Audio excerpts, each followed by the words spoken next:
But yeah, our last episode was December 23rd, 23.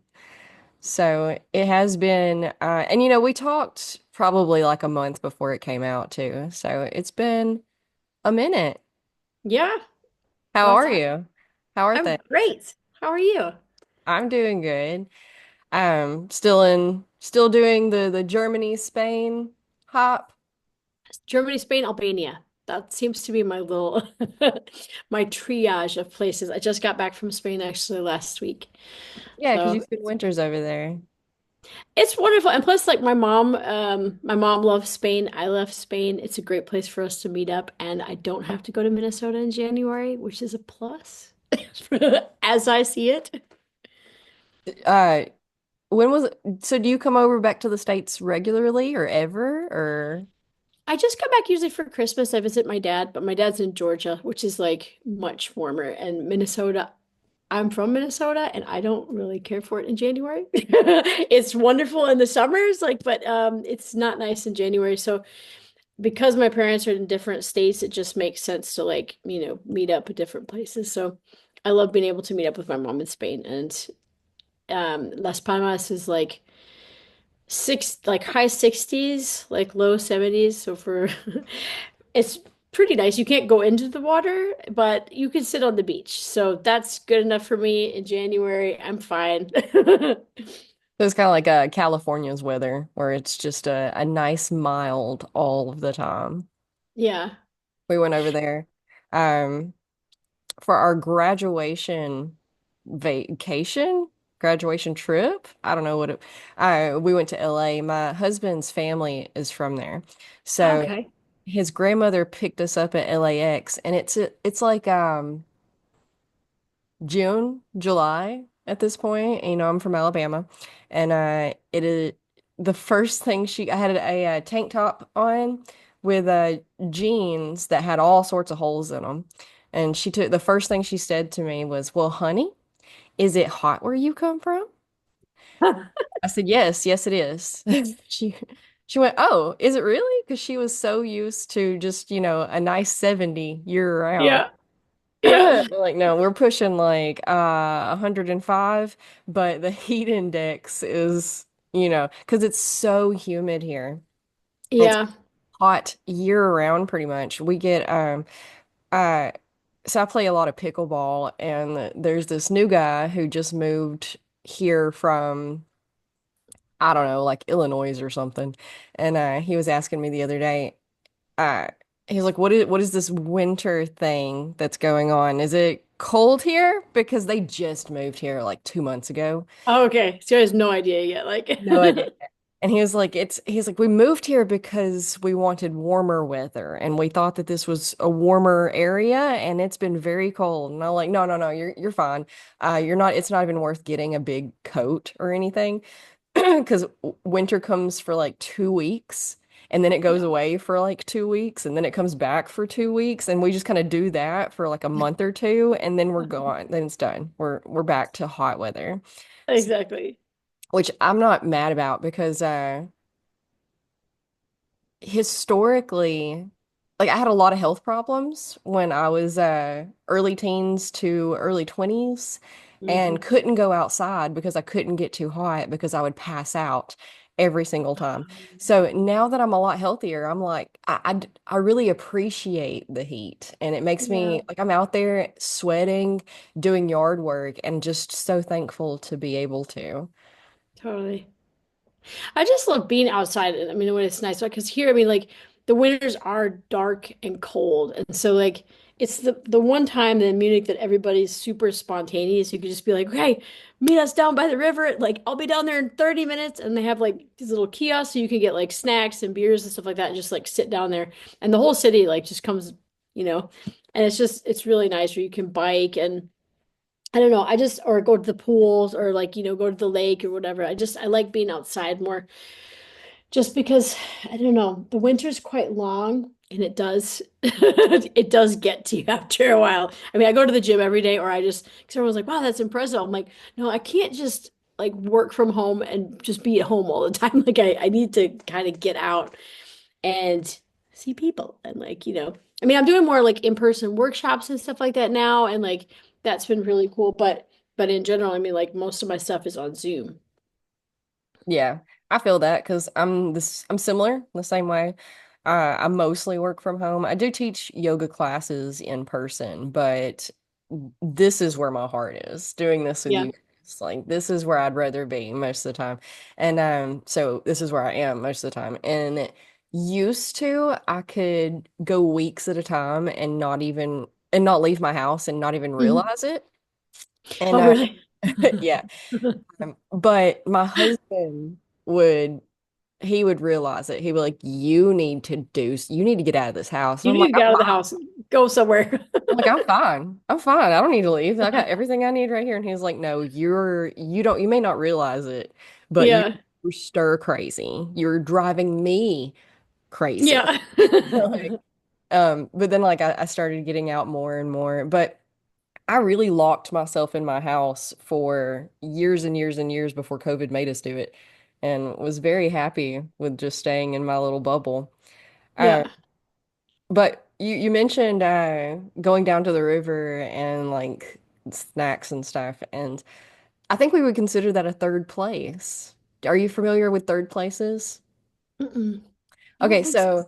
so third places are much more common in Europe than they are in the States for sure, but they're becoming more common elsewhere. So a third place is your first place would be like your home. And then your Hmm. second place would be your work or your school. So it's the places you spend the most time at. And Uh-huh. kind of like the responsibility type of places. And then you need a third place. Like people just need the third place to be able to go and hang out and just relax and play games or talk, just be a part of the community and be around people and each other and let the kids play. And so third places are really hard to find in the States. Um, because everything is pay to play. There's not, Hmm. like, I mean, you can go to a park, but that's kind of hit or miss, and you don't really know Yeah. the people unless you're frequenting the place on a regular schedule. So, pickleball's become a third place for a lot of people. We've really built a lot of, because you can pay to play pickleball. There's a lot of private clubs popping up, kind of like tennis clubs. Yeah. It's very similar, uh, basically the same thing. Uh, but there's also the city rec centers are getting more um, funding for pickleball, I suppose. So we have a gym. We have two outdoor pickleball courts. Well, the two locations with pickleball courts. There's three at one. No, sorry, there's six at one, and then there's like eight at the other. And then we have a big gym at the rec center that also has four courts. And so we can play all of these ones for free. And if the weather's good, we go outside, and if the weather's not good, we go inside, and that's a little bit more crowded. But um, I have seen it because we've been playing for about a year and a half now in these locations with these people, and so you really build a community with all of these Yeah. people. And I have seen them. I've seen people. They come in and they just like, oh, there's angry Bob. Bob's always angry. Oh, I don't want to play with Bob. Gosh, he's gonna get Yeah. me as soon as he misses the first. And, well, now a year later, we love Bob because Bob found his place in the community, and Oh. yeah, and it's just, see, doing coaching stuff and the psychology stuff, I can see, like, oh no, they have like beliefs and traumas and hurt and pain that is causing them to act that way. And then community more or less single-handedly was able to heal it. And Mm. so community is just something that we're all starving for, and I think that we Hmm. focus more on for sure. Absolutely. I love that. And plus it's like you don't know what somebody's going through. Like I remember I had this colleague when I was in China who's I just always thought didn't like me. And then I realized later, like his wife has passed away. So like, you know, and then later, like I realized that that's what was going on. It had literally nothing to do with me, but that was like years ago before I had any kind of self-reflection skills. I mean, now like I have more self-awareness to be like, okay, it's probably not about me. But like this was like my late 20s where I'm like, oh my God, why did this person say this to me? Why did this, like it must be something wrong with me. And but yeah, but I think actually that's a really good point. I think now, especially like after the pandemic, I mean, like here we had so many different lockdowns, but to be able to kind of go out and be, in the community and do, I don't know, like here in Munich, I do hiking groups. I lead hikes. I have meetup groups and stuff like that for like Spanish. I mean, they have all these different classes, and I just like being able to be out and meeting people again because it's wonderful. I'm a people person. So I could also like I'm totally fine by myself as well. I'm like an extroverted hermit. So sometimes I can, you know, really enjoy being around a lot of people. And sometimes I rest at home. Yeah. We all need to be comfortable by ourselves for sure. It helps. Yeah. But learning how to be comfortable around other people, comfortable in ourselves around other people is a whole different ball game. Yeah. It's not one that we're programmed to do very easily. We're programmed for conforming to the village and the expectations and rules and culture Yeah. of that village. And that can be really hard for a lot of people. But I Mm, think we are all just coming, we're figuring it out. We're figuring it yeah. out individually and collectively. And it's a beautiful thing. Absolutely. I think for me, I think traveling solo and moving to other places solo really helped me be comfortable with myself because if you can't learn that, it's really, really difficult. You know what I Mhm. mean? Because you'll be bored or you'll be like, I don't know, just kind of constantly distracting yourself instead of actually appreciating the time with yourself. Like I love going out to eat by myself. I really do. When I'm like I can sit in a plaza like in Sicily and just like drink wine and like, eat olives and watch people and be totally fine for hours. Like and I don't know. It's funny because I talk to a lot of people about traveling by myself and they're like, I think I would be bored. I'm like, no, you really like if you're curious about people, which I am, like I like people watching. I'm just curious. I kind of like think of like stories, like I don't know about what's happening. And so I don't know. And that helped me, I think, to like my own company and be independent and enjoy being by myself. I mean, now like I need it. I don't want to be around people every single day. Like I also like the time with myself just to reflect and like have my peace. Uh, Yeah, it's important to remember that literally nothing's personal ever. And that's something that a lot of people haven't gotten to yet. They take a lot Yeah. of things personal. And literally nothing is. Everybody out here is just living their life the best that they can. Yep. And uh man, something that sounds really freeing about traveling is that you get to leave all of the extra behind. Like, staying in one place your whole life has a lot of upsides. It has a lot of like Mhm. perks, like if I'm broke down on the side of the road, got a flat tire, it's going to be like 30 minutes before somebody I know drives by and goes, I love Savannah, that. are you okay? What's going on? Yeah. You need a ride? Thank God you're here. Like, Yeah. I used to, when I was a teenager, before I could drive, walking down the road, just walking the block is the only way I could like really go anywhere or do anything. And every single day, I would take off walking and have at least three people stop and be like, "Are you okay?" I'm like, I'm fine, just walking. I You don't need like a ride?" walking. Well, I mean, back then especially, they're like, "You mean like for fun? You're walking for fun?" Yeah. What do Absolutely, Where are absolutely. you going? Like, Yeah. But it also comes with a lot of clutter and like sludge, when you're related to literally the 300 people around you. And then you went to school with the other 300 people in your vicinity, and everybody knows everybody, and everybody has these different ideas of who you are and how you are and what you do. And Yeah. um, for a long time, that was really hard for me to navigate because Sure. everybody had all these, like I would hear who I was and how I was from other people. And then I'd be like, well, Hmm.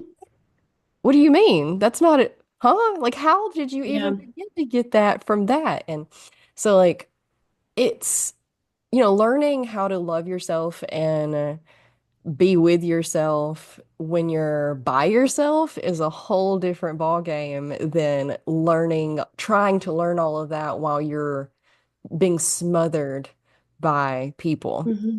Yeah. pulling at you and telling you just lots of things. We could go down that rabbit hole for a long time. Well, because also I think it's difficult because I mean, as you evolve, like as a person, which we should be doing, you know what I mean? Like you can stay the same forever, but you would not be really growing. People don't always understand or recognize that you have this like newer version. You know what I mean? Like the 2.0 or the 3.0 or whatever. And so like they might be remembering you from high school version. That was like Yeah. 1.0, and now you've like gone through, all of these different things and you've evolved and you're now 4.0, but they're like still looking at you from the lens of the old you, and I think that's something that can be difficult with like friends, especially like, people in life that have known you for so many years. But I think that's also a really amazing thing is like somebody that you've had for a friend for like 30 years that has known all of these different versions of you and still like you I wouldn't necessarily say you have everything in common still, but like you can like love and appreciate each other anyway, even though you kind of, maybe are different without growing apart. Yeah, I amazingly enough am still looking for that type of friendship. Oh, Which, really? yes, everybody, when I start talking about how I grew up in a small town and I've known the same like 1,000 people my whole life, they're like, oh, that's what they always go to. They're like, oh, it's amazing though to have friends that you grew up with. I had no friends until my 20s, probably Oh, wow. just because I was so quiet and to myself. Yeah. And like I had friends here and there, but none that stuck around permanently. Hmm. And like, we're okay. We're not like, there was never, well, though there was some big falling outs for sure, but I never took anything. Like I don't hold grudges. I just kind of Hmm. like let it go. So That's they're so still over important. there living their life and I can see them on Facebook and every now and then we'll run into each other or, our kids now go to school together, so we'll run into each other and everything's fine and cordial. But I always craved that deep connection to a friend that, um, I have with my husband. I have that with him. Me and him met when we were 16. Um, Wow. yeah, and That's amazing. we're best friends for like a year before we ever started dating. He, from the get-go, made his feelings clear, and I, from the get-go, was like, haha, you're funny. Here, go on a date with my friend. I kept trying to set him You're up like, that's cute, but have you with met Susan? Like, yeah. So they would go date for a while and then it wouldn't work out. And then he'd come back to me and he'd be like, so, and like put his arm around me and stuff. And I'd be like, haha, you're funny. How about this? And then like I did eventually stop trying to set him up with people. Cause like in my head, I was like, he needs to date my friends so that we have an excuse to take him places. And I don't know. I don't know why I needed, the third party for, to have, like, I couldn't just have a guy friend that I took places. But I did eventually just was like, okay, I guess you're just my guy friend that I take places. You're my go-to. And yeah. it just evolved to this now. So, like, I do have that with him, and I'm super thankful and appreciative. And a lot of people are still looking for that connection Hmm. anywhere, like anywhere. Like, a lot of people don't have anyone that they can feel connected to. They're not close Yeah. with family members. They're not close with any one person. Maybe they moved around a lot, or maybe they've been around a bunch of people, the same people like me. I've been around the same people my whole life, and it just hasn't worked out.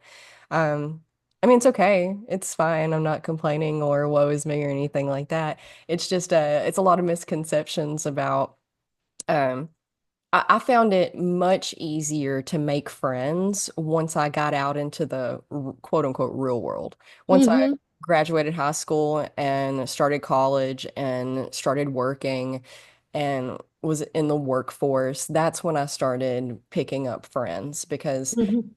in a small town, nobody actually has to get to know you because they already think they know you, you know? Know of you and like, yeah, probably know Right. your parents and like, Right. you know. So they spot you from, they look at you from across the room and they're like, not my cup of tea, not going near it. And then, but you get out into the real world and suddenly you have to like actually talk to people and learn who they are in order to know. So that's when things started getting a little bit better for me for sure. But I believe that there's no such thing as introverts and extroverts. I think that we're all both. We all need that alone time and that space to breathe and calm our nervous systems, whether we realize it or not. Um, but we all are also extroverted around the people that we feel comfortable around. So if you're not comfortable around people as yourself, then we're gonna naturally draw back within to ourselves and become more introverted. But if you're around people that you're having a good time with, that you um, trust to not, they're a safe place. They're not, you don't have to tiptoe around them. There's no walking on eggshells. Then we can all have a great time. Hmm. I think I've changed over the like I think I started out being kind of shy and then when I moved to Mexico by myself, like I had no friends. Like you have to be if you want to have any friends, you have to go talk to people. And like I mean in my high school, I had gone to school with those people like, for a long time, so I didn't have to really meet that many new people or it was always a friend of a friend, which is always just easier, right? But I think because I was there by myself and I was meeting so many new people and I think in that kind of environment when you meet also a lot of people who have moved by themselves, then they're just naturally more extroverted.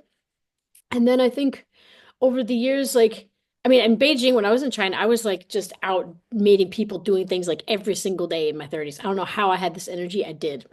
Like, I was out like all the time. But then, I mean, once I kind of reached my 40s, it's more like I found peace in my own, solitude sometimes because I like having my own time in between those times with people. And so I'm kind of both, but it's interesting because I have friends who are really extroverted and I have a lot of introverted friends who just, when they're around me and like, out in I don't know, social situations, they're more extroverted, but otherwise they're like, oh no, I know, wouldn't probably do that if I didn't come with you.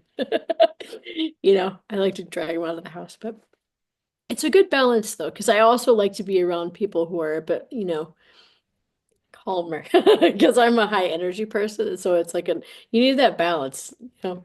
Yes, I agree. I always end up with the high energy people because I'm not. I can be though. That's the thing is, Yeah. it's all a spectrum. We're all a spectrum of that's always morphing. Like you said earlier, different versions of ourselves. I tell my students all the time that we're completely different people day by day because Yeah. we're always taking in more information, new information, different information. We're always, we can talk about it physically and how you're always eating things and those are turning into new cells and the old cells are being cleared out. So your body's literally rebuilding itself Hmm. always. And we can also talk about how the situations and circumstances that we encounter in life, be they positive or negative, um, you are what you consume, and that Hmm. applies not only to food, but energies and social media, your feeds that you're scrolling on or not scrolling on, the books that Hmm. you choose to read or not or don't read, Yeah. the TV shows, we're always changing. And especially those of us who are aware of like psychological things and belief systems and how all of Yeah. that works, we're changing even more drastically all the time than Mhm. your average bear. Yeah. I mean, I think also In terms of energy, like I've learned so much, like I mean, I've spent so much time trying to ground my energy and like keep myself in like a positive place. I mean, I think you should feel the feelings like when they come up, not mask them or something. But like in terms of what I consume, like I don't watch horror movies. I don't watch like thrillers. I know, friends of mine will be like, I had like, four iced coffees and then watched a murder, show on Netflix, but I can't sleep. And you're like, Exactly. like, well, why is my anxiety so bad? Exactly. I have completely argued with people before, like friends, like not bad argue, but like no, Yeah. they're like, no, murder mysteries are how I relax in the You're evening, like, you should look Savannah. at that. And I'm Like, like, but you're also completely terrified. Like you're an anxious stress ball all the time. yeah. You won't go do anything with me because you're afraid somebody's going to kidnap and murder us. Exactly. Because those, I mean, serial killer documentaries and stuff like that, like, I had one friend, it was really funny. She was watching this for like, I don't know, a couple weeks. And every time that we would see her, that she'd like be bringing it up and we're like, see, we told you you should not be watching this because now she's like, looking around the room like, like all like, he looks sketchy, And I mean, they have all these studies that like the people who are just like glued 24/7 to like the nightly news, like that's just they always lead. Like if it leads, it leads. Like I studied journalism. And so like if you watch that, you tend to also think that everything is much, much worse or more dangerous Mhm. than it is as well. And so like you put on those lenses when you look at everything else in the world. So like I mean, I do like inform myself, but like I also have to be kind of very conscious about like how much and how often and stuff like that. But I don't watch like thrillers and like I don't I don't do stuff that's scary for fun. Like I like to be happy. I like comedy. I like stand up. Um, but I don't like to shock my nervous system. I spend a lot of time trying to keep myself in a Same. balanced place. There's no need to be scared on purpose No, no, with everything that's happening in the world right now. Like, I pretty much only watch animation at this point, like specifically anime. I watch a lot of anime, and that can get you sometimes too, but it's a little bit softer blow when the characters are animated. But I've never liked things that make me cry. And they're like, Savannah, you got to get in touch with your emotions. I am way too in touch with my emotions. I have enough exactly. emotions. I don't need any of these fake emotions. I regret watching The Walking Dead. I regret watching the Game of Thrones. Didn't And see it, didn't see it. don't the Game of Thrones spinoff, The House of Dragons. I still sit around and like get choked up about some of the scenes in there, and I only watched the first like two seasons. No, Uh-uh. I'm just done. I can't anymore. I can't watch anything, and I like a comedy. Violence and gore, like, mm-mm. Well, I can do thrillers. I can do some I action can't. films. I like some action films, but Action's different. I'm into like martial arts and stuff, so that kind of goes with that. I'm like, yes, give me the fight scenes. I want to fight. Yeah. But I completely agree. You are what you consume, and there's no need to, if you want to you want to calm your nervous system, if you're racked with anxiety all the time, it's probably a really good place to start. But yeah, the news is ter I argue with people all the time. Again, I don't argue at all ever, but I Mhm. gently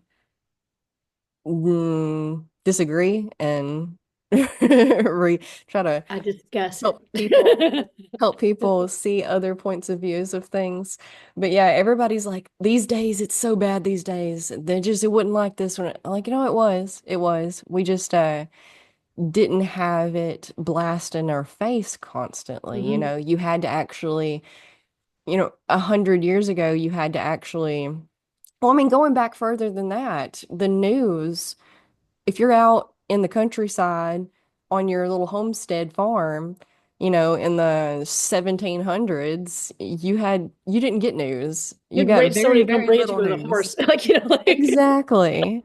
And then, like things came a little bit better with the newspaper and mail, but still that was very brief. And then things escalated even further. So we've progressed so quickly, but our hmm nervous systems haven't.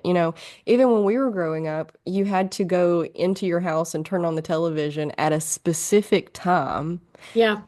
watch the news. And now you can have the news anytime you want. It's popping up That's on your true. phone all day, every day. It's being sent to your emails. The Hmm. amount of spam news emails I get, I'm like unsubscribing all day, and they're still sending them to me. Yeah. I mean, I think you made a good point too. I mean, it's like people were not stuck to the news all day long because it's like you got the newspaper in the morning and then you had to wait 24 hours for it to come on again. And then the news was like at 7 p.m. and that's it. That's your news. And now it's just like you're constantly getting like notifications and like, it's on social media and I don't know. I think it definitely kind of keeps people more on edge because you're always kind of just waiting like, oh God, no, what now? Mhm. I just had a workshop a couple of weeks ago because there's just so much stuff happening all over the world. Like I've always tried to tell people, like, there is so much that we can't do anything about right now. And if you sit there and it's normal to feel anxious and like super upset about it and everything like that. But it's always good to also kind of bring yourself back to your body and be like, okay, what do I have control over? I have control over me, my thoughts, my behaviors, like, how I'm feeling. And I can regulate that. I can still have my intentions. And sometimes just that little bit of power that you have over your own kind of life and your own your day, starting with like morning routines, things like that, to make you feel that um you do have a sense of control, even when the whole world might be happening around you, and tapping and stuff like that. I mean, we did that in the workshop, but it's important because otherwise, I mean, there's so much happening like on a daily basis. I mean, doesn't matter, pick a country, there's something happening. Like, Literally. and so Yeah, we it's like have to really learn how to control our own bubbles. And exactly. a lot of people, a lot of us don't have control over our own bubbles. So, Hmm. and when you spread yourself so thin, especially if you're constantly worried about all of the things going on outside of your bubble that you, again, can't do anything about. There's nothing that you can do about the poor babies in China or Japan or Korea or, I'm just naming off random stuff. I'm not like Yeah. jabbing at anywhere about anything. Um, but if I used to do that though, I used Oh, to me too. I used to like Totally. I couldn't open the fridge or turn on the water faucet because of, carbon footprints and stuff. Like I was just racked with anxiety about every little thing. I was trying so hard to practice a eco-friendly, zero waste, minimalistic, non-consumeristic, like all of the things, all of the live green. I was vegan, like every single one of them. And that is just unsustainable. It's Hmm. unsustainable, especially if it's not just you and you have like a family to take care of. And man, I'm like, why'd you throw the banana peel in the trash? It goes in the compost. Ridiculous fights all the time because why don't you care about the earth as much as I do? Yeah. That's an interesting point too, though. It's like I had on my Facebook wall, like, what's something that you've learned to stop caring about as you get older? And it was like what other people are seeing and doing, as long as it doesn't hurt anybody else and doesn't affect me. Hmm. Because when like that's a great example of like, especially when you're younger and you're like, this is what I think and what I believe in us. They should think like this too. And why aren't you understanding this? Like, and the fact is like, it's like the Mel Robbins, like, let them. Like you don't, the more of your own energy you spend trying to control everybody else and getting unhappy about it because they're not doing what you say, and because you know best or whatever, that's all the energy that like you could be putting into yourself, into your own motivation, into your own, growth. Because at the end of the day, a lot of times, like you only have control of you. You can tell people things, and you can have boundaries, and that's a struggle in itself to learn to do boundaries if you've never had them, but you can't control anybody. No. Like, and they have to do things themselves, and people act the way that they do. And like, if you spend all of your time and energy getting angry, getting mad, getting resentful or whatever about what everybody else is doing, that's depleting your own energy for something that you could be working on yourself in some way. Like, I don't know, learning something new, doing something new. And yeah, but that's a journey. Like that's not something that's instant. And I like listening to Mel Robbins like talk about it because she's like, God, I would just get so mad. Like, why do Mhm. they do this? And once you just let them, just Yes. Control what you can. You don't like that? Don't do it. Good. You're in charge of you. Yeah, and that's hard. It's hard for a lot of people because, you know, again, we don't, a lot of us don't have control over ourselves at all whatsoever. And we think that it's in the back of our minds. It's not conscious. It's a subconscious thing that, it takes more energy to control yourself than it does to try to control other people. And that's what we think. That's not true. Mhm. It's easier for us to tell other people how to fix their problems Yeah. and what to do rather Do as than, I say, not as I do. Like, yep, that right there, that right there. But the ultimate freedom is learning how to let go of other people and learning to control yourself. The discipline is really freeing because you you have the discipline to start eating healthy or working out all the time or working Mhm. on that dream of yours that you're afraid to start. And then once, like, yes, it's hard getting up early. Yes, it's hard saying no to the donut. Yes, it's hard, but pick your hard because um the discipline of choosing the option that is going to get you what you want in the long run, it makes you Mhm. feel proud of yourself. It makes you love yourself more. It makes you feel more confident. It makes you less susceptible to other people's opinions and thoughts and what have you. And you stop internally beating yourself up for not Mhm. doing those things. And then you become, like it's a cascade of events. But you're exactly right that like the more you try to the more you let go of what other people are doing and what the world is doing and all of the things that you can't control, the more energy you have to put forth towards yourself. And, it makes yes, taking the cold shower is hard, but since I didn't get myself all worked up and out of whack over the banana bin and the garbage again, um, then it makes it a little bit easier. And like my husband gets upset with me now. He's like, you just let them do whatever you want. He's talking about the kids and the dogs. He's like, you just let them do whatever they want. You don't discipline them. I'm like, no, I discipline them. I give them a firm talking to, but then I let it go because no, I'm not going to expel the energy of anger. Like anger is not worth it to me anymore. Like now That's a that heavy, heavy it's burden. heavy and just gross feeling and you don't like it, and I can feel like because one you it's one of those things where you don't realize how bad you felt until you start feeling better. You like if Absolutely. you're changing your diet or your lifestyle or starting to work out and Yeah. you start to feel the effects of that and you're like, wow, I feel amazing. Wow, I had no idea I felt so bad all of Yeah. that's crazy. And And I now didn't know it because I didn't had no alternative. I didn't know any different. Like, so like, you have to yeah. have that contrast. So I'm like that. I'm in that place with my emotional state and mental state now. Nothing is worth getting angry or disgruntled or upset. My dogs disappeared yesterday. We came home and I'm very attached to my dogs for a lot of different reasons.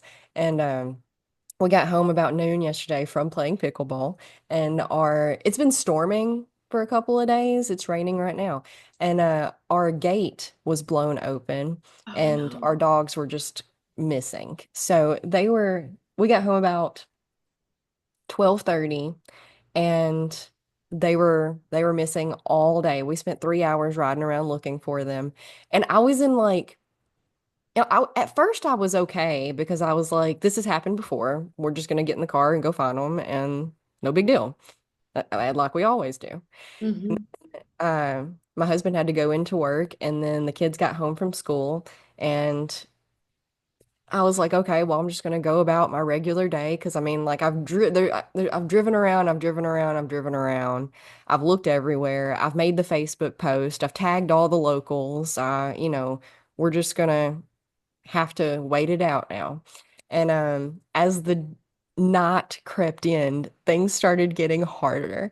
And I was looking around and I was cleaning the living room floor and I was picking up the dog bones and I was like, it's okay, they'll be back. They'll be back. And then like I Yeah. was cleaning the kitchen and I had food scraps that I wanted to give them and I was like, and just like the thought of like I'm gonna have to throw these food scraps in the garbage if they don't come back. What?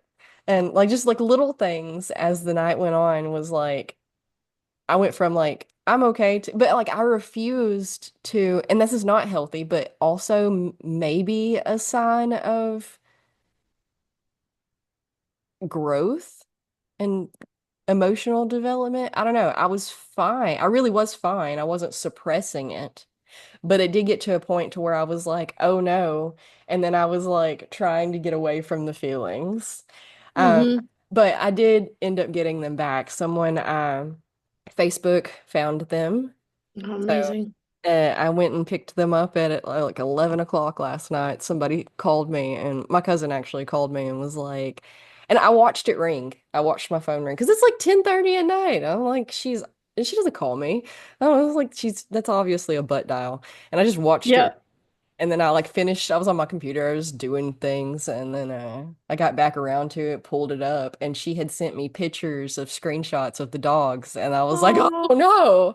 And so yeah, 11 o'clock at night last night, I went and picked them up. But oh my gosh. Oh, thank God you found him. That's awesome. yeah, I'd be worried though. It's hard to maintain composure in that situation, even though like I think the rational side of us knows like, okay, it's not gonna help anything if I freak out because then you're just right. kind of reactive and you're not thinking clearly. And when you're making decisions from a place where you're like, "Ugh," like all over the place and overwhelmed, you're not making the best decisions. You know what I mean? Like, and you're jumping to conclusions, you're going to the worst place and like the worst assumptions. And yeah, it's not helpful, but it can be hard to like not go there. That's what Yeah, I use it's a the tapping for, it's okay. It's all right, fam, like it's a balance because I mean, like, it's okay, worst case, I've taught myself kind of like to just go ahead and process things instead of like absolutely. trying to fight them or run from them or whatever. So like as things were getting hard and I was kind of like, uh, I was like, okay, worst case scenario. What is it? What's it look like? They don't come back. Okay. Well, like we're gonna have to be okay if they don't, because I mean like life goes on, right? There's nothing you can do.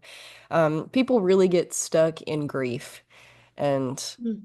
I try not to let emotions dictate anything. We still got to chop wood and carry water. Woke up and I'm still breathing. I'm still Mm-hmm. here. Still got to do the life thing as long as I got to do the life thing. So might as well. I mean, that's part of life. Losing things is part of life. And I was tucking my daughter in, and it's her birthday week. Her birthday's Friday. She's a Valentine's Day baby, and Oh, that's awesome. it broke my heart last night to tuck her in, and she was crying. She was like, "When are they coming back?" I was like, "I don't know that they are." And it's, having to explain to your 7-year-old that literally everybody, everything in your life will eventually go away. Everything's here until it's not. And there's always going to be a point in time when it's not. Mm-hmm. Yeah. Detachment. And that's a hard thing for a kid to understand, I mean, Sure. I like, mean, it's hard for us to understand. yeah, no, But absolutely. I mean, that's why I've learned, especially over the years, that's another like little lesson just to like the importance of gratitude and being grateful for what you do have and especially people and I don't know, important things in your life because you just don't know how long we're all here. And, you know, like you said, so it's important to be present and recognize that. And I think I realized like over the years after I lost so many people, just like how many people forget how precious life is and how valuable it is and like, not to like what you said about grudges was really interesting earlier. I think that's so good because like so many people, have these grudges they carry around and they don't get to say goodbye to some people and something happens and they carry that around for the rest of their life that they never got to like say goodbye with a clean heart and like I yeah, don't know. clear it.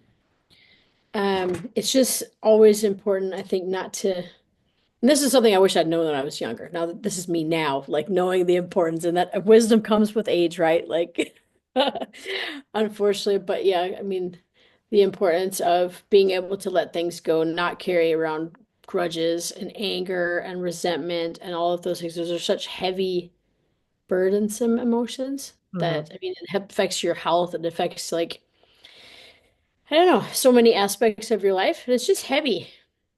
It does. It's dense, and we're not made to be that dense.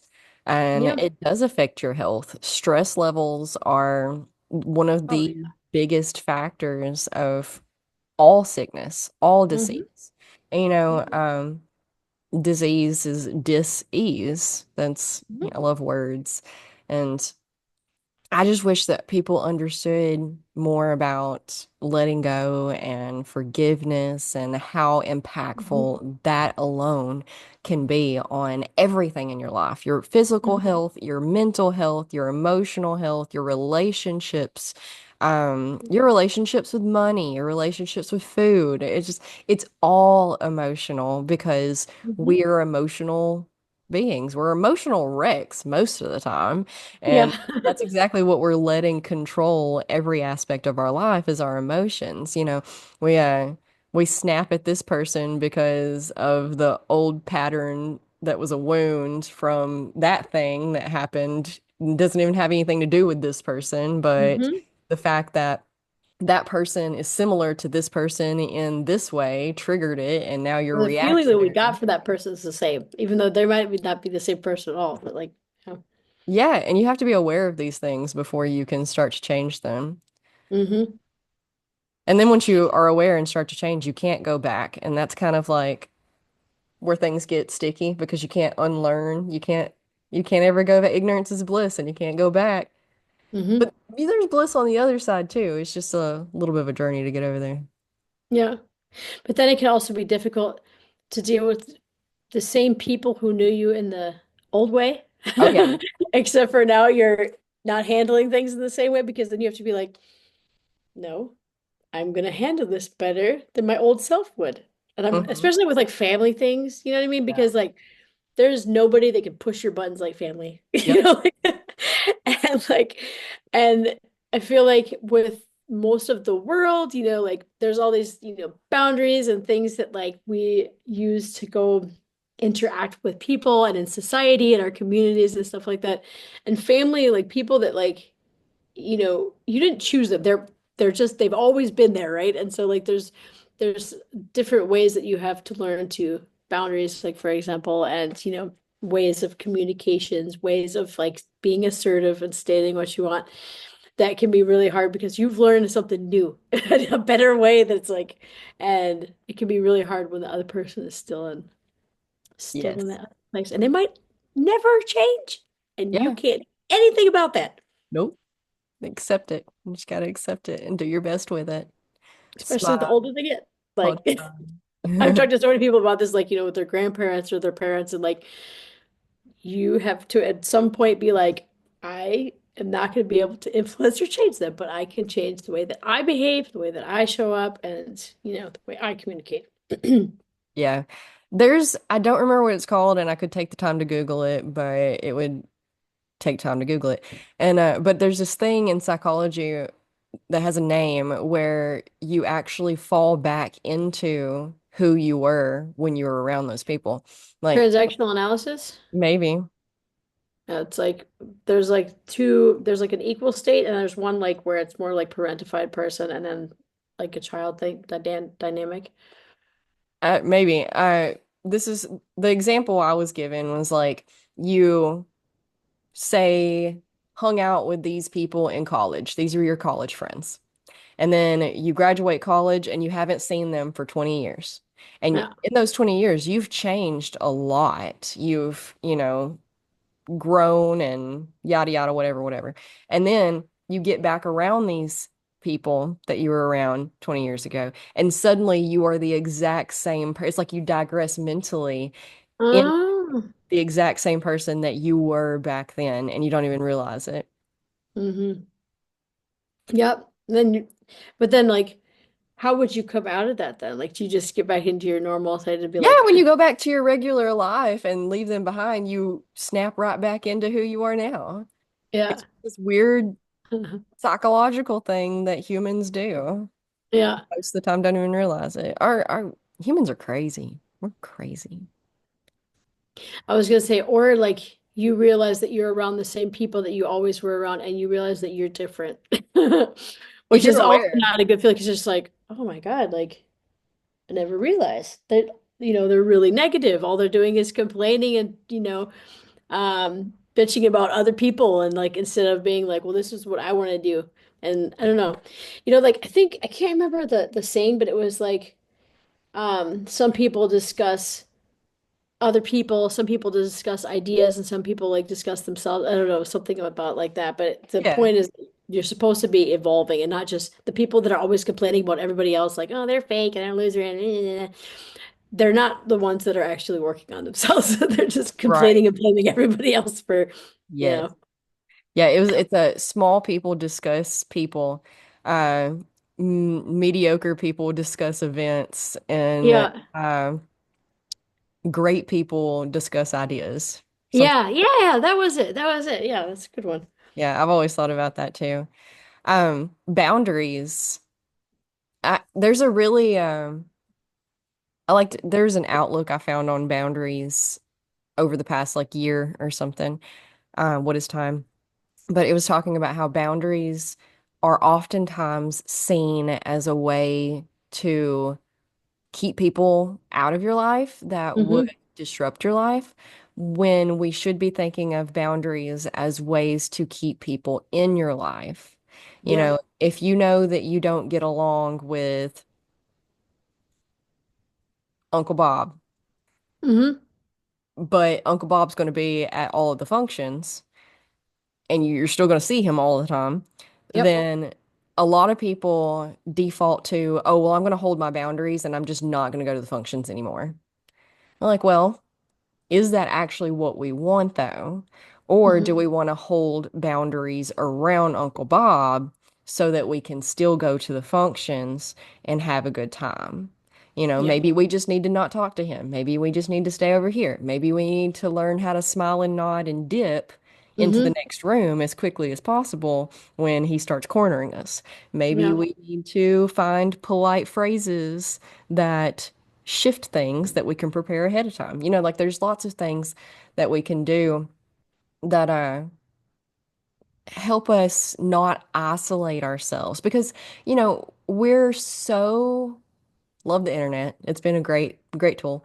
We're so aware now of what red flags are Hmm. that because we didn't know Yeah. we kind of like they were kind of there. We're like, yeah, I don't really like that, but we Like, I don't know why, but I don't like that. That yeah. feels bad.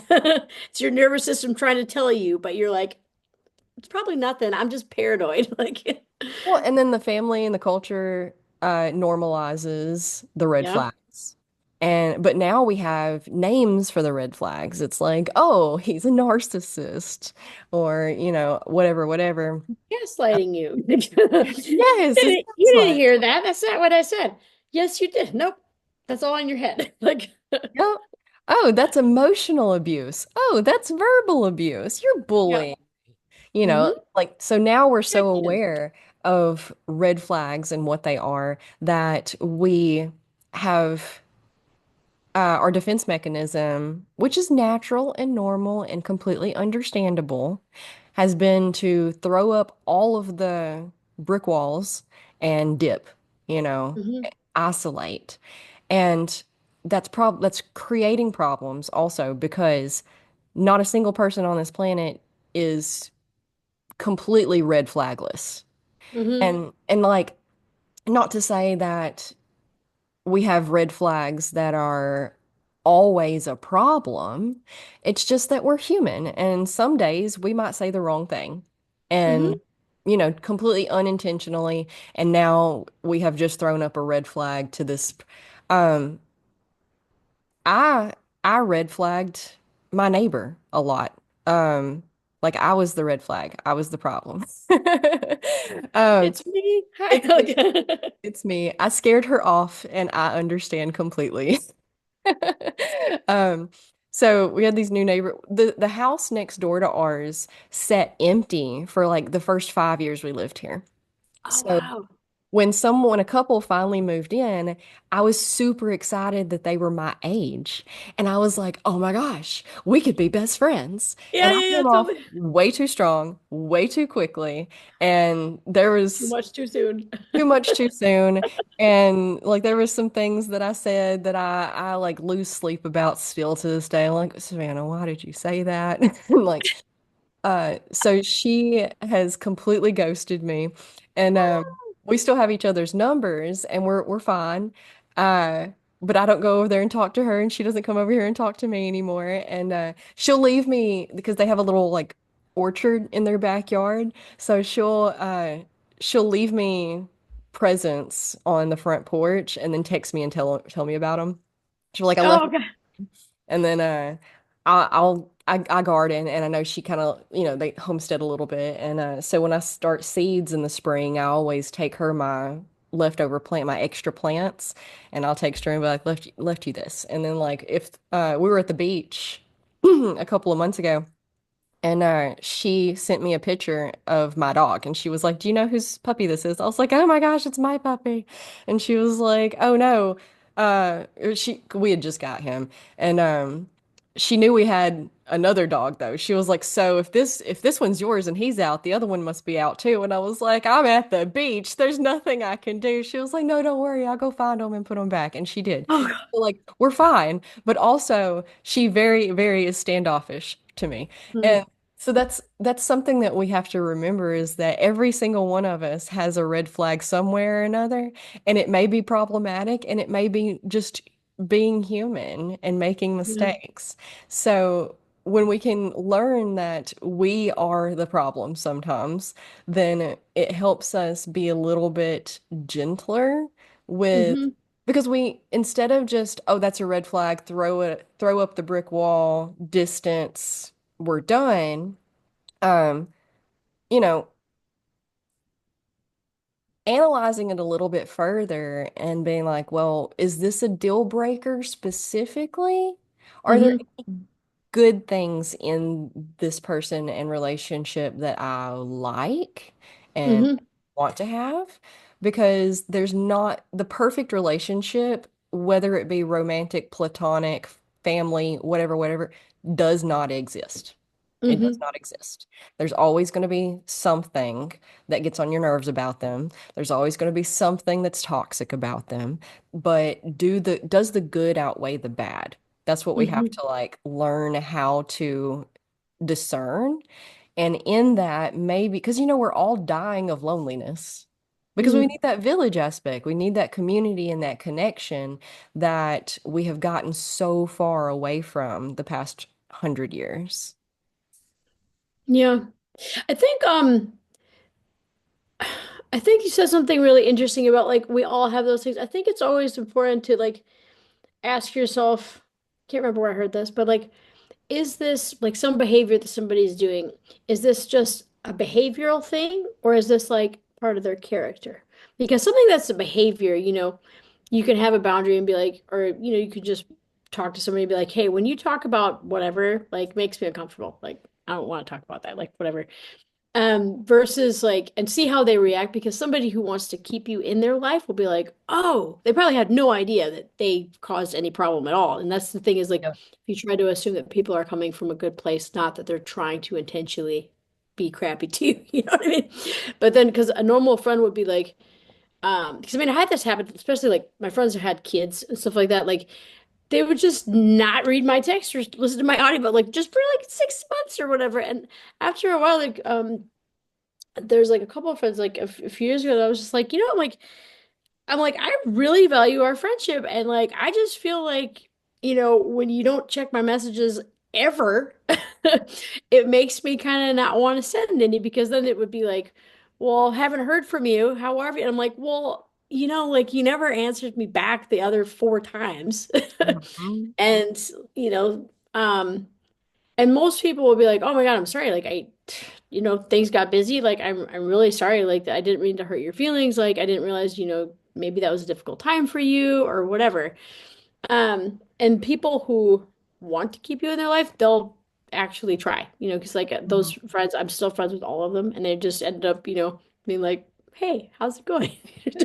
I'm trying to listen to you, like, all right, I got your messages, I'll answer back soon. And then they actually do. It might be like a couple months or whatever still, but it's not like a year. Like you have me sending like messages, being like, "Hi, like I'm still here." And it is hard because you have to adapt to like different lives. I mean, obviously we all have different lives or whatever, but my original point was that somebody who wants to keep you in their life will try to, you know, Meet you try to halfway somewhere. meet you halfway. Exactly. Yeah. You can't expect the same from people as you would give, because obviously, like, especially if you have different lifestyles and different responsibilities, you can't expect somebody who has like kids to, text you every day, nor do I have time for that anyway. But just like, hey, can you just check in a couple times a year? Just like listen to what I've sent you in the messages. Okay, cool. Yeah. All good.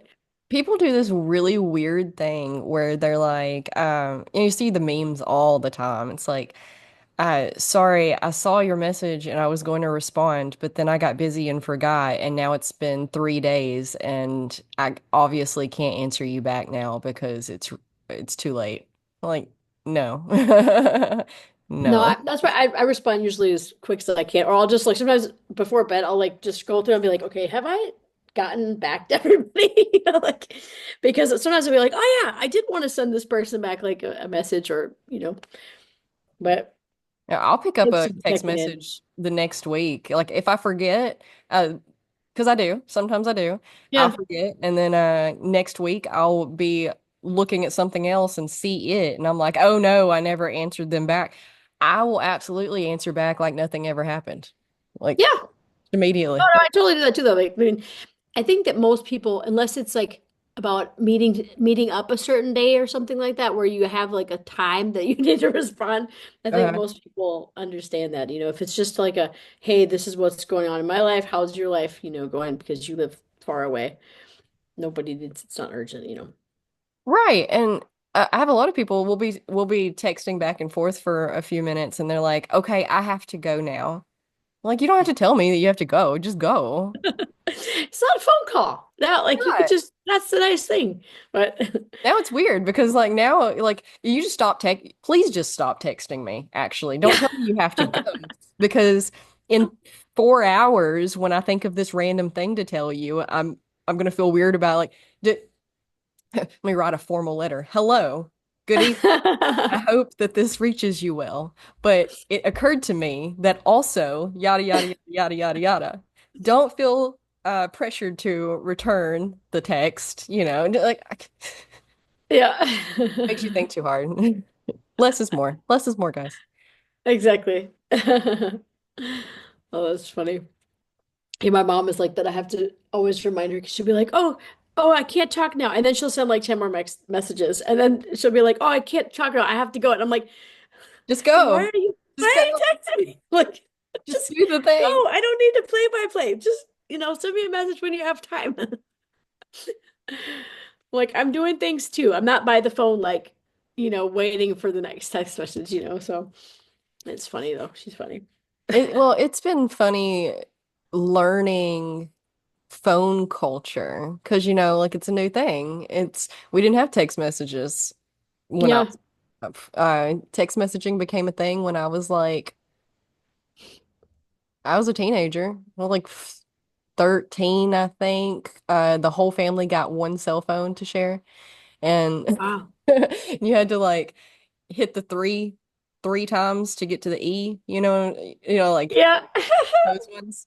One of And the old Nokias, like the yes, that's exactly what it was. And I would play indestructible Snake. phone. Best one Yep. ever, though.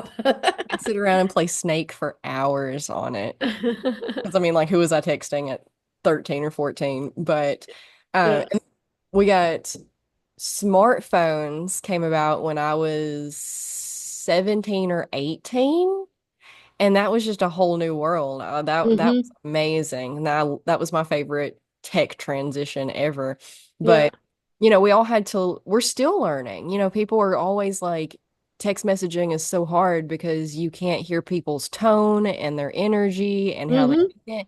And I disagree. I've always felt it was opposite for me, but I'm I'm the odd man out on that for sure because I've never done well with social cues. I had to work really hard to understand social stuff. Like apparently you're just supposed to be born knowing how things work, and if you don't get that, then yeah.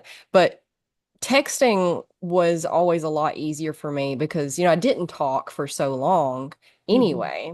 Because, and a lot of the reason I didn't talk is because I apparently couldn't do it right. So every time I did talk, I was bullied or sensitive subjects here. Nothing that came out of my mouth was ever the correct thing, no matter where I was in any setting. So I just stopped talking. Mm-hmm. So I turned to notebooks and I had notebooks I carried around with me all the time. So I journaled all the time. And Wow. uh, the written word is what became more familiar with me and easier for me. So Mm. we started texting. I was like, this is my thing. I can do this. Yeah. Can talk about anything I can finally. reread it before I send it. It's great. Yes. I can like formulate my sentences and my thoughts and my emotions and my intentions and how I want it. I love to, not only did I journal just thoughts and random stuff, but I wrote short stories.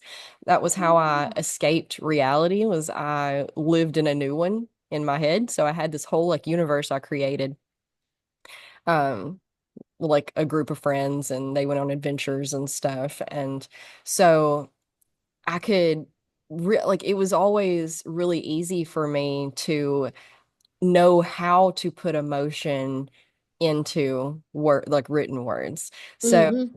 people are, every time somebody's like text is terrible because you can't understand their tone or what they mean, I'm like, what are you talking about? Two dots means this. Three dots means this. Yeah. It's my language. I can speak that. Talking's hard. Like, I've always been told it's not what you say, Savannah, it's how you say it. I'm like, what do you mean? Well, it's your tone. Yeah.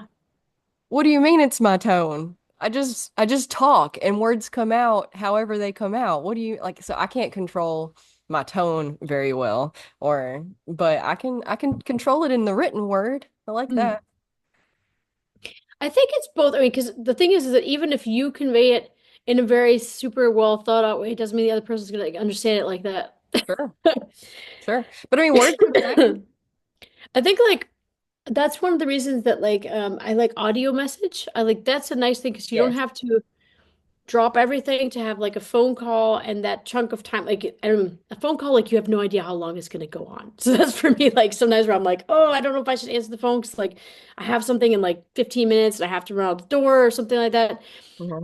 But audio message, especially with like people that I haven't seen in years and they're on the other side of the world and I can, you know, give them messages with my updates, but it's like they could just sit there and listen to it like while they're in the car on the way to work. And Yeah. it's kind of more personal because like I have people that I mean the time difference between like California and Washington and Germany is 9 hours. That is a very hard time like it yeah, it's very hard to try to balance that to it like when both people would have time. So I have some friends that just no, okay, just leave the audio message and they listen on their way to work. I listen, before I go to bed. So it all works out. Yeah, it's a lot quicker for sure. I think that's one reason. There's many reasons I ended up Mhm. doing podcasts, but the time utilization is a great reason because I Mm. used to, I'm a writer. I've always written. I've never talked. I've never spoke. I couldn't speak for a long time. I still struggle with it in a lot of ways, a lot of times. So I wrote blog posts, I just wrote articles all the time. I was Mhm. writing articles. And for years and years, like as soon as, I carried the journals around with me, and then MySpace became a thing.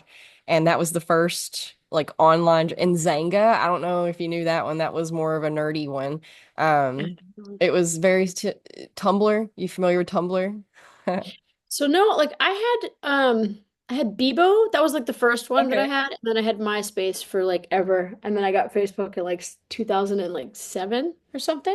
All But no, right. I didn't have Tumblr. I think I missed there was like a little chunk. I think that was more millennial, and I was like Gen X. I had certain things and then I just stopped getting new things for a while.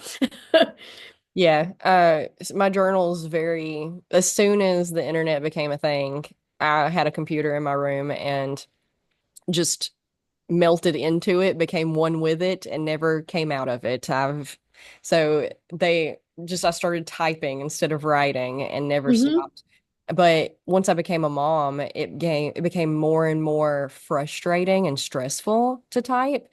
I used to, it used to be my favorite thing in the world to sit down and just write an article or write a story or write a poem or write something, whatever. I wrote all sorts of things, and it was my favorite thing in the world. And then it became a chore and a job Mm. because I mean, Yeah. like I did turn it into a job. I was a freelance writer for uh most of the years I've been trying to do whatever this is, and that's how I was sustaining all of that was freelance writing. Wow. Um, but it became more stressful the more kids I added to the mix. And It's hard to juggle everything. It just is. say again, sorry. I said just hard to juggle everything. Yeah, yeah. So I mean, like I was getting up at 5 o'clock in the morning to write and work and before the kids got up, and then I was staying up till 2 o'clock in the morning. Mm. Same reason. Wow. Yeah, so I started doing this and it just came organically, and I'm like, you know what? I can talk a whole lot more about some things than I could sit and write about. So, and it Yeah. probably comes off better and easier and people prefer it because like you said, you can listen to it while you're driving or cleaning the house or doing yard Exactly. work or whatever. We've always got something playing in our ears, Hmm. especially since Yeah. we don't really watch TV. We just listen to books and podcasts and music. Yeah. Yeah, I usually do like kind of bite-sized little bits of media. I don't watch TV. We don't have a TV. Like I have everything on my laptop so that I can have like Netflix. That's about it. But I don't know. Yeah, and YouTube. I love YouTube. So it's Yeah. like short little bits of, 20 minutes my time span. So If it was just me, I would have no need for a TV either. My husband likes to watch sports, and then okay. my kids like to put on things, Disney Plus and whatnot, while they eat Yeah. or whatever. But yeah. Different world for sure than what we grew up with, and we're all learning to navigate it together. Yeah. We had like three channels, like in Minnesota, like public channels. And like we knew what was going to come on like after school. And then, the news would come on and what was on Saturday mornings. And it was just like, there was no element of choice. Like if you come home at a Really? certain time, it was like Golden Girls, like, and like Tom and Jerry. And like, I oh, watch a lot of Nick at Night. yeah. Oh, that was good. No, but we didn't have cable. We had cable for maybe like 2 years of my life. That my mom saw some videos that were on MTV that my sister and I were watching, and she was like, "Nope." She's like, "You are not gonna have this," and so she never got it again. And we weren't really allowed to watch TV, and at the time, I thought it was the most like unfair, horrible thing. We weren't allowed to get like a Nintendo and like Xbox, none of that stuff. And then later, I actually appreciate my parents for that because like we had a whole bunch of hobbies. Like, I played instruments, I did like a bunch of crafts and stuff like that because my parents were just like, nope, we're not getting cable and you're not getting a PlayStation. So like or a Nintendo, so you're gonna have to figure out something else to do because when you made the mistake of saying like, oh, I'm bored in our house, my dad would be like, oh, really? Oh, go shovel the walkway. Yep. Like it just snowed. Go outside. So it's like if you didn't keep yourself busy in some way, then you know That's you kind of could how kind of I raise my kids too.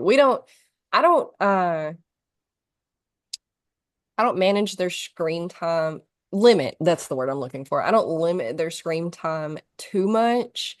My daughter, it's not a problem. She'll touch her iPad for like 30 minutes and then get bored and follow me around Mm. for the rest of the day. So it's never been an issue with her at all. My son, I have to limit a little bit.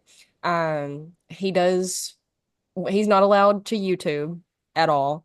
Um, but I do let him do TikTok. A lot of people think that's crazy, but uh How old is he? he'll be 10 in Oh, April. okay. So but TikTok, and I've tried to explain this to people. TikTok curates your feed to what you are interested in, and a Hmm. lot of it's educational. And Hmm. so like I sit there and he sends me TikToks and I send him TikToks, and then at night we'll do one of two things. Because I reserve like 30 minutes per kid each night to tuck them in, just to make Oh, sure that they get like everything that they need. We check in and you doing yeah. okay? Like for real, you doing okay? And what you want to do? So they feel like we've spent time with them and stuff that day. And so me and him will either sit there and scroll on TikTok together on his feed. And so that's how I kind of keep track of that. And or we'll watch an episode together. We're watching Dr. Stone right now. So we'll watch like one or two episodes. They're like 20-minute episodes. Um, but YouTube doesn't curate anything. It's just Yeah, it's just the sug- algorithm. It'll learn whatever it yeah. wants, and then it'll kind of keep giving you the same thing.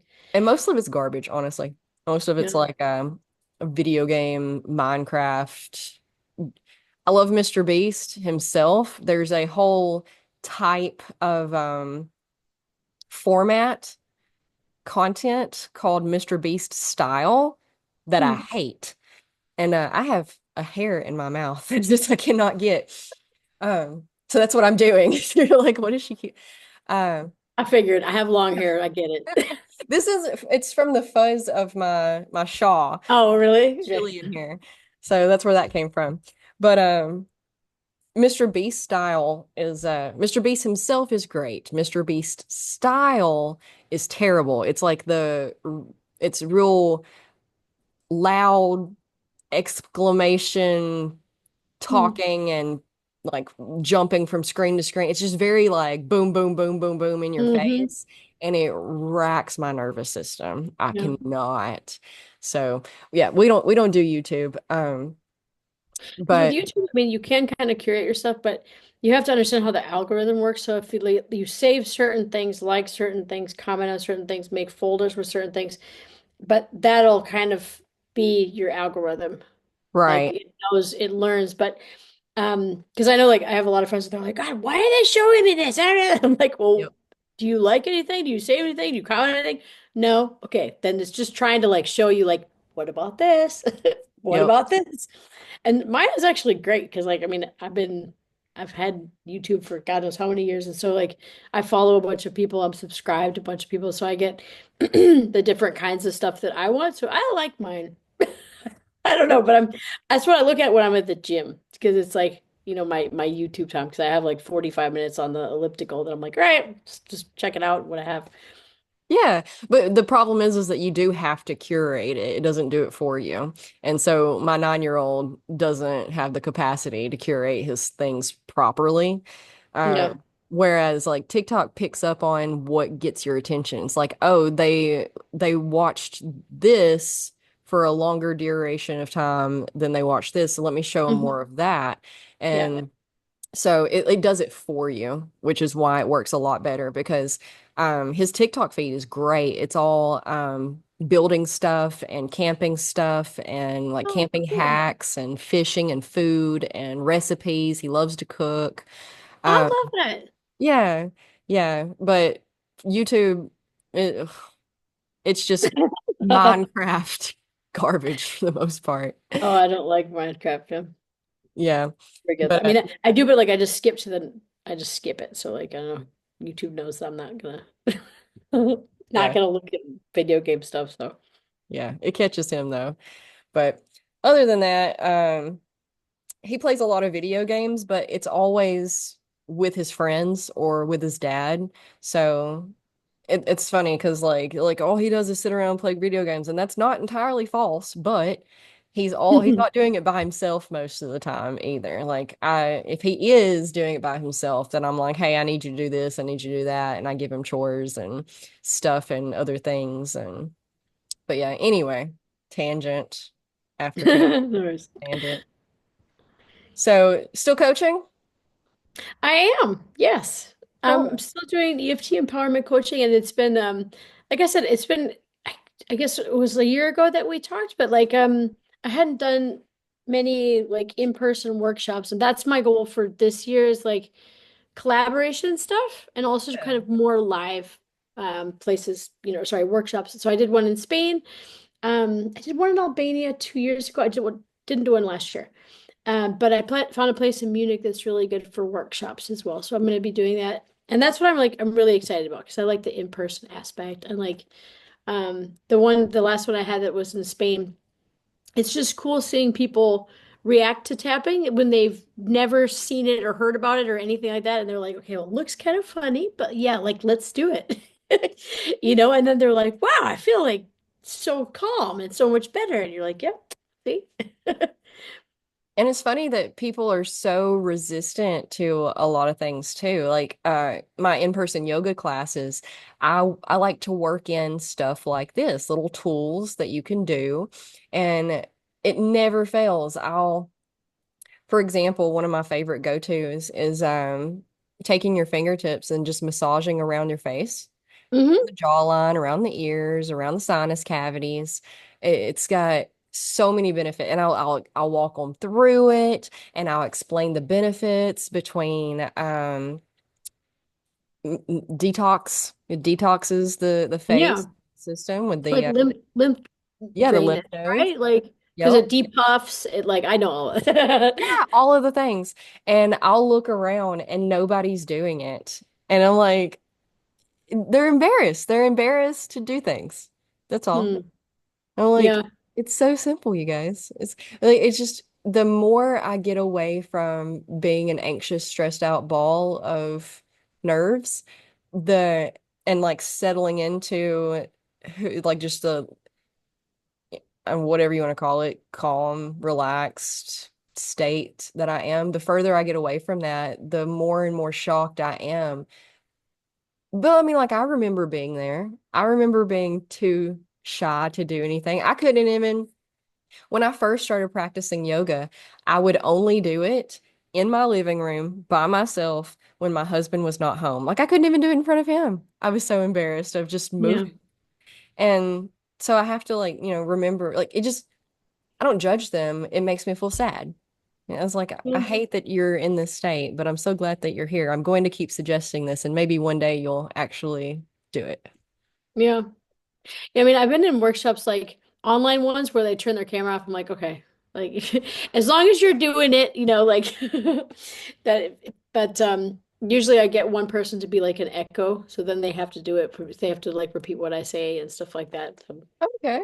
there's always somebody who is like, because I'm like, this is like you're gonna get a lot out of it if you're the kind of the test person who is my echo, then the person who's not doing it because they think it looks weird or whatever. But I mean, with EFT, it's kind of interesting because I mean, I've been doing it for so long, but I feel like the last 2 years, especially, more people, I mean, I guess because a lot of people are stressed and anxious, to be honest. Like more Hmm. people are like, how do I do something about this? I mean, especially like the US, it's a very medicated society, and a lot of people are like, I need to know how to calm my nerves without, putting myself on some sort of medication. And not that, there's definitely people who need to have it, but there's also other ways that, daily kind of emotional maintenance to be able to Yes.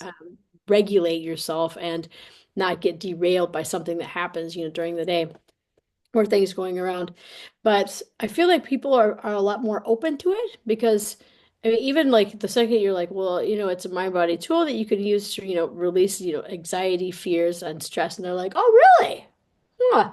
Like, so I feel like that's a good thing. But then I still have even friends, that, during really difficult times where like, I've had several friends over the last couple of years who really, really had very, very difficult, circumstances. And I'm like, I can give you a session, like, they're like, no, no, no.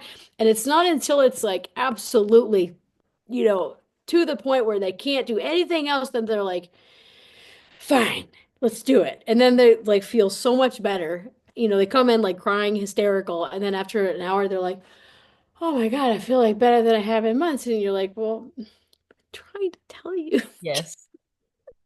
Yeah. I don't know what it is. I've got theories, but I really don't know. It's the turning of the tides though. We are shifting towards putting more importance on those types of things.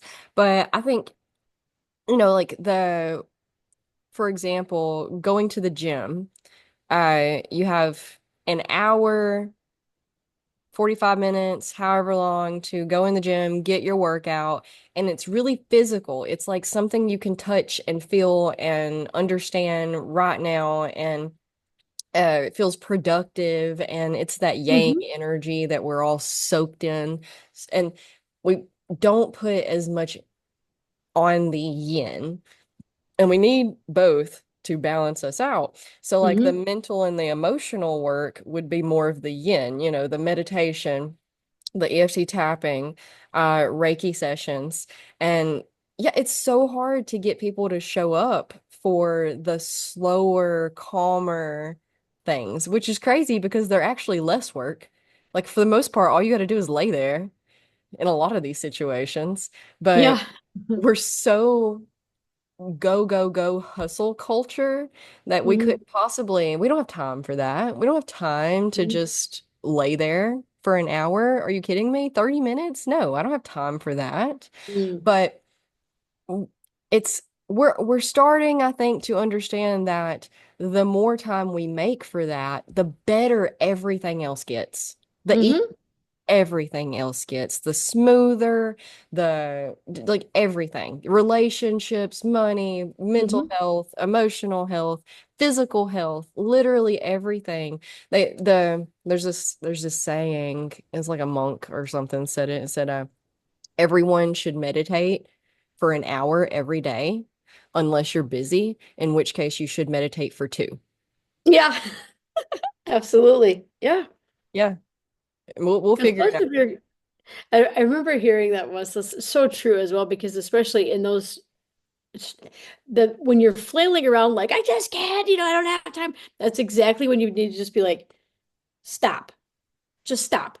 Like, stop what you're doing, go meditate, tap, or, I mean, I've had times where I've had just so many projects and stuff going on where I'm really stressed and I'm like, you know what? No, I'm gonna go to the gym.